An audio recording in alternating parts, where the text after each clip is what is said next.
People can't tolerate isolation. You know, it's a very rare person who can be on their own and stay together. If you concentrate solely on your career, you can get a long way in your career. And I would say that that's a strategy that a minority of men preferentially do. That's all they do. They work like 70, 80 hours a week. They go flat out on their career. They're staking everything on the small probability of exceptional status in a narrow domain. But it's hard on them. They don't have a life.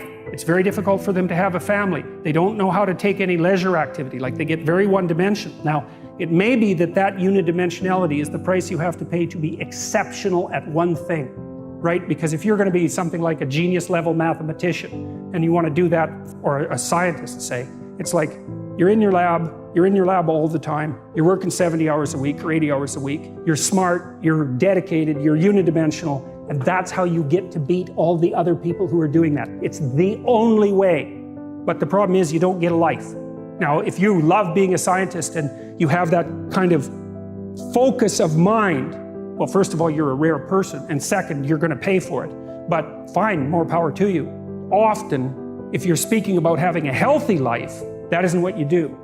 You spread yourself out more. So, you know, you have a family, you have some things that you do outside of work that are meaningful to you and useful. You have a network of friends. Those 4 things alone are plenty to keep you well-oriented. And then if one of those things collapses, you know, everything doesn't go. Now, the price you pay for that is the more you strive to optimize that balance, the less likely you are to be fantastically successful at any single one of them. If you consider your life as a whole, that might be a winning strategy. One of the things Carl Jung said, I really liked this. He thought that men went after perfection and women went after wholeness. There's something different at the top of the value hierarchy. So perfection would be stake it all on one thing and look for radical success. Not that all men do that, because they don't, but we're talking about extremes, at least with regards to the men that do that. The wholeness idea is more like, it's like I want one thing in my life to be 150%, or I want 5 things in my life to be 80%. Well, there's a lot more richness in a life where you have 5 things operating at 80%, but you're not operating at any of them at 150%. I've met many people who are very, very rich.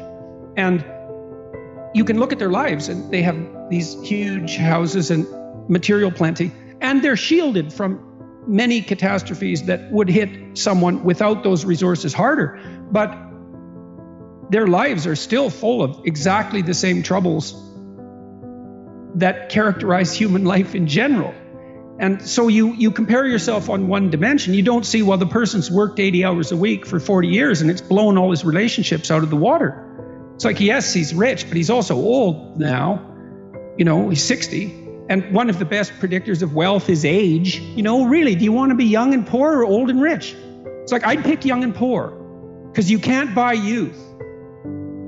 And that's something that's worth considering. But you don't know what burdens the people you're jealous of are carrying.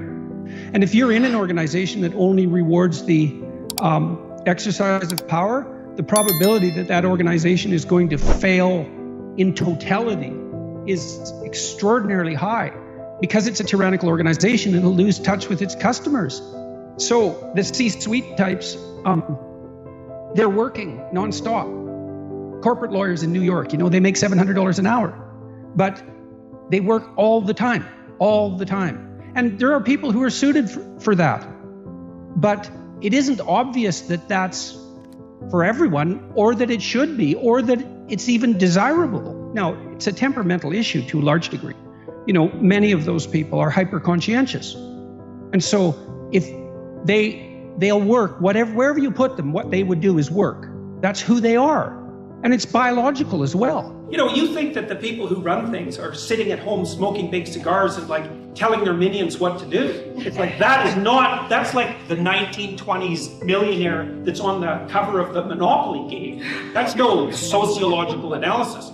I know lots of people like that, and they work all the time, from the second they wake up till the second they go to sleep. And they don't just casually work. you know, because I know some of you go to the library for 6 hours and you say, well, I studied in the library for 6 hours. Like, no, you didn't. You studied for half an hour. You had coffee and you looked through Facebook and, you know, you went home and you said, well, I studied for 6 hours and you're happy about it. But you know bloody well you didn't. Partly because you can't. You know, I can only read for about 3.5 hours till I'm done. And I'm pretty good at it.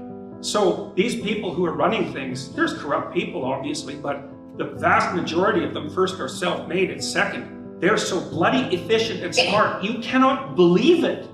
And they work 80 hours a week. And most of them happen to be men. And why is that? Because there are a small number of insane men who will do nothing but work 80 hours a week. And no matter where you put them, if you put them in the middle of a forest with an axe, all they would do is run around chopping down trees.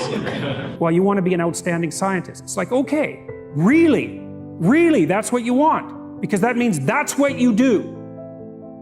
Because you're competing with other people. You know, they're smart, they're hardworking. And if you want to be at the top, you have to be smarter and work harder than any of them. And working hard means working long hours. I mean, it also means working diligently, but if I'm smart and hardworking and I can crank out for 70 hours a week and you do it for 30, it's like, in 2 years, I'm so far ahead of you, you will never, ever catch up.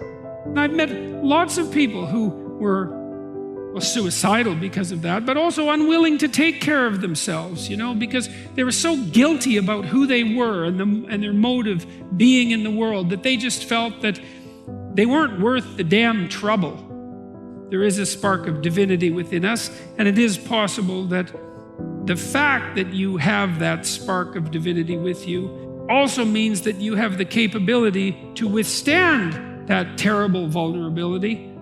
It's an encouragement to assume, to act out the proposition that even if life is as difficult as it seems to be, and if you're as vulnerable and weak in a fundamental sense as you definitely are, and characterized by this terrible propensity for the infliction of voluntary suffering on yourself and others, and that destructive tendency, that there's still something within you that's so remarkable and so aligned with order and being in the proper manner that you can climb above that.